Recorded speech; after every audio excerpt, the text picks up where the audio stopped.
রাস্তা দিয়ে কুত্তে যাচ্ছে, এরকম হলফল হলফল করে যায়। এক লোকের কাছে এক টোপলা খাবার আছে, ওই খাবার রেখে কুত্তার পাও ধরে বলতেছে, আল্লাহ এই কুত্তারা না খেয়ে মরে যাচ্ছে, আল্লাহ আল্লাহ এই কুকুরটা না খেয়ে মরে যাচ্ছে, কি হারে যে কোনো জায়গা পড়বি আর মরবি। কুত্তার পাও ধরে কাঁদতেছে। ইতিমধ্যে এক লোক রাস্তাতে যায় আর চিন্তা করে, কুকুরের পাও ধরে কাঁদতেছে, নিশ্চয়ই বরকতের কুকুর হবি। ওইও এক পাও ধরে কান্না শুরু করছে। আর একজন যাওয়ার সময় চিন্তা করে, এরা দুইজন কুত্তার পাও ধরে কাঁদতেছে, নিশ্চয় এটা মারেফতের কুকুর। ওই এক পাও ধরে কাঁদতেছে। এক সময় কান্দার জামাত শুরু হয়েছে, তিনজন হলে কি হয়? আর একজন যাচ্ছে, চিন্তা করে কে রে, এরা তিনজন যখন কান্দে আমিও কান্দি। ওই কুত্তার এক পাও ধরে কাঁদতেছে। ইতিমধ্যে 5 নম্বর লোক যায় আর চিন্তা করে, এখন পর্যন্ত ধরার কি আছে, দেখে পিছন দিকে নেয়াজ আছে। ওই নেয়াজ ধরা কান্না শুরু করছে। কুত্তা কয়, আল্লাহ না খায় মরে যাচ্ছি সেটা ভালো, কিন্তু এই 5টা বেদব যে আরে কাঁদতেছে, আমার তার বাঁচার কোনো ভয় নেই।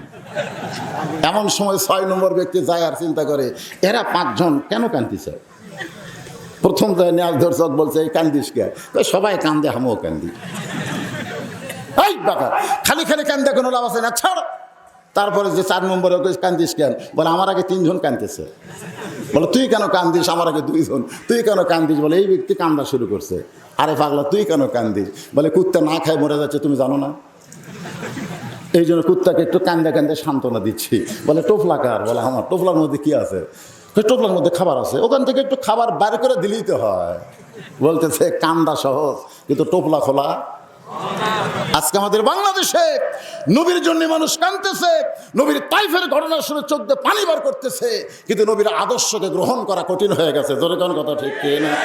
পরে নবীর সালাম করে মসজিদের ভিতরে, কিন্তু নবীর সমাজ গড়ার কাজে অনেকের দ্বন্দ্ব মনে বাজে। আল্লাহর বান্দারা একটু খেয়াল করেন, এক ব্যক্তি গজলের মধ্যে কাঁদতেছে, আমার নিজের চোখে দেখা। ইব্রাহিম কান্দে অগ্নি কুণ্ডে, ইসমাইল কান্দে ছুরির নিচে, বনবাসে পৈরারে কান্দে বিবি হাজেরা রে, আল্লাহ কানতে জানি না। এ বলতেছে আর হাউমাউ করে কানতেছে, আর দেখা দেখে যারা গজল শুনতেছে ওরাও কানতেছে।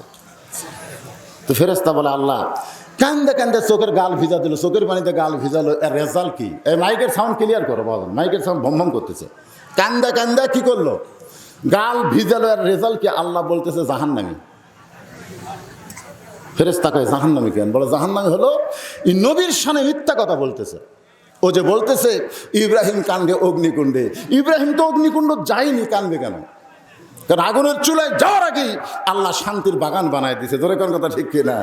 ইসমাইলকে তো কুরবানি করার আগে নিজেই বলেছে, আপনি কুরবানি করবেন আল্লাহর সন্তুষ্টির জন্য, আর আমি কুরবানি হব আল্লাহর জন্য। ধরে কোন সুবহানাল্লাহ।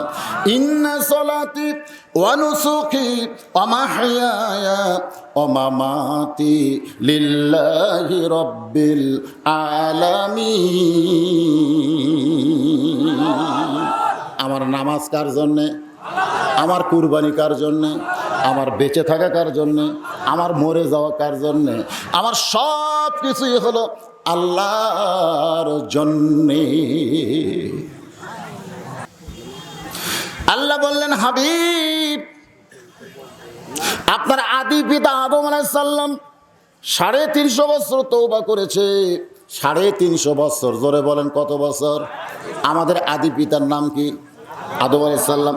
একটা ভুল করেছিল, আর সেই ভুল করার কারণে 350 বছর তওবা করেছে। আমার সঙ্গে সকলে পড়েন, রব্বানা পড়েন, রব্বানা যালামনা আনফুসানা ওয়া ইল্লাম তাগফির লানা ওয়া তারহামনা লানাকুনান্না মিনাল খাসিরিন। এই যে দেখেন, এই 2 চোখের পানি পড়তে পড়তে এক সময়, সব সময় যদি পানি পড়ে মাটির তৈরিতে, বোঝেন না, যে মাটি দিয়ে সবসময় পানি যায়, ওই মাটি কি হয়? পচে যায় রে, পচে যায়। যদি পানি মাঝে মাঝে আটকা থাকে আবার যায়, আটকা থাকে আবার যায়, দেখবেন ওরা কি হয়? লালা হয়ে যায়, পচিয়া যায়। তো এই 2 চোখ দিয়ে অনবরত পানি পড়ার কারণে আদম আলাইহিস সালামের এই মাটির এই গালটা পচে গেল। পচে যাওয়ার কারণে একসময় গোস্ত খসে পড়ল। গোস্ত খসে পড়ার পরে এই ভিতরের যে হাড় আছে, দাঁত, এগুলো সব বাইরে হয়ে গেল। এই কানতেছে আদম নবী, কিন্তু নিজের চেহারাও দেখেনি। এক সময় নদীতে পানি পান করতে গিয়া পানির ভিতরে নিজের চেহারা আয়নার মতন দেখেছে। দেখে বলতেছে, আল্লাহ আমি কে? যে আদমকে তৈরি করে আপনি বলেছেন লাকাদ খলাকনাল ইনসানা ফি আহসানি তাকবীম, আমি আদমের চেহারা সর্বসুন্দর করে সৃষ্টি করেছি। ধরে করে সুবহানাল্লাহ। ইনসান মানে মানুষ। সুন্দর করে আমাদের এইটুকু চেহারা কিন্তু খুব দামি চেহারা। আমি এখানে চেয়ারম্যান ভাইকে বলবো, কিন্তু হতে পারে চেয়ারম্যান, তো এইটুকু চেহারা দিয়ে কিন্তু পুরুষ এবং নারী বোঝা যায়। ধরে কোন কথা কর না কেন, বোঝা যায় না? তো এখন আমি পুরুষ মানুষ, আমার কোন জিনিস কখন লাগবে কে ভালো জানে? কথা কয় না। আল্লাহ ভালো জানে না, কথা কেন আল্লাহ ভালো জানে না? তো দাড়ি মোজ দুটাই কামে বাড়িতে আইছেন, বউ যদি এখন বলে আসো তো তোমাকে একটা ভেলকি দেখাবো, জাদু দেখাবো।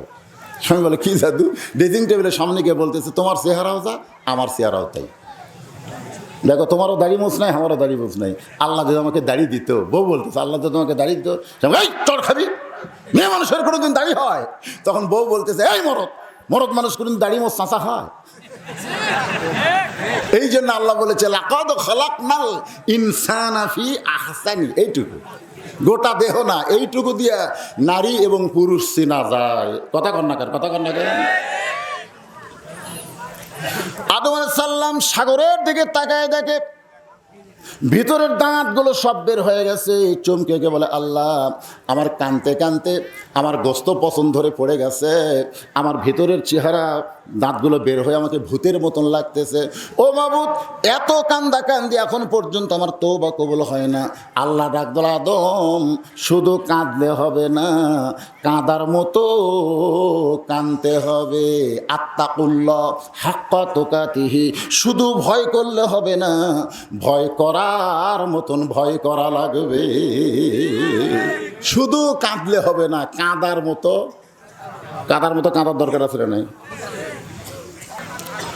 আল্লাহ বলে হাবিব আদম আলাইহিস সালাম আপনাকে ওসিলা করে তওবা যখন কবুল হয়ে গেছে, ওই সময় 2 রাকাত নামাজ আদায় করেছে শুকরিয়া তান। ওই 2 রাকাত নামাজ আমি আল্লাহর কাছে এত ভালো লাগছে, ওই 2 রাকাত নামাজ আমি যত্ন করে রাইখা দিয়েছি। আজকে আপনার উম্মতের জন্যে ফজরের ফরজ হিসাবে 2 রাকাত দিয়া দিলাম। আপনার উম্মতেরা ফজরের ফরজ যখন জামাতের সঙ্গে আদায় করবে, আদম নবীর সমপরিমাণ সওয়াব আমি আল্লাহ দিয়া দিব। লিল্লাহি ফজরের 2 রাকাত নামাজ জামাতে আদায় করলে আদম নবীর সমপরিমাণ সওয়াব আল্লাহ আমাদেরকে দিয়ে দিবে। নবী বলেন আল্লাহ, এই খবর যদি আমার সাহাবীরা শুনতে পায়, আমার বিশ্বাস ওদের জীবন যাবে, কিন্তু ফজরের নামাজ কোনোদিন বাদ দিবে না। কিন্তু নবীর উম্মতের আমরা ফজরের নামাজ বাদ দেন। ওমর ফারুক বললেন, ইয়া রাসূলুল্লাহ, ফজরের নামাজ আদায় করলে যদি আদম নবীর সমপরিমাণ সওয়াব পাওয়া যায়, তাহলে জোহরের 4 রাকাত ফরজ নামাজ আদায় করলে আল্লাহ আমাদের প্রতি কেমন খুশি হয়। নবী বলতেছেন, সাহাবীরা রে, এই জোহরের 4 রাকাত ফরজ যখন আল্লাহ আমাকে দেয়, এমন সময় তোমাদের মতো আমি প্রশ্ন করেছিলাম, আল্লাহ এই জোহরের 4 রাকাত ফরজ আদায় করলে আমার উম্মতের প্রতি আপনি কেমন খুশি হবেন? কারণ আমাদের নবী নিজের জন্য আল্লাহর কাছে কিছুই বলেনি। নবী গোটা জীবন যা বলেছে কার জন্যে? জোরে বলেন, কার জন্যে?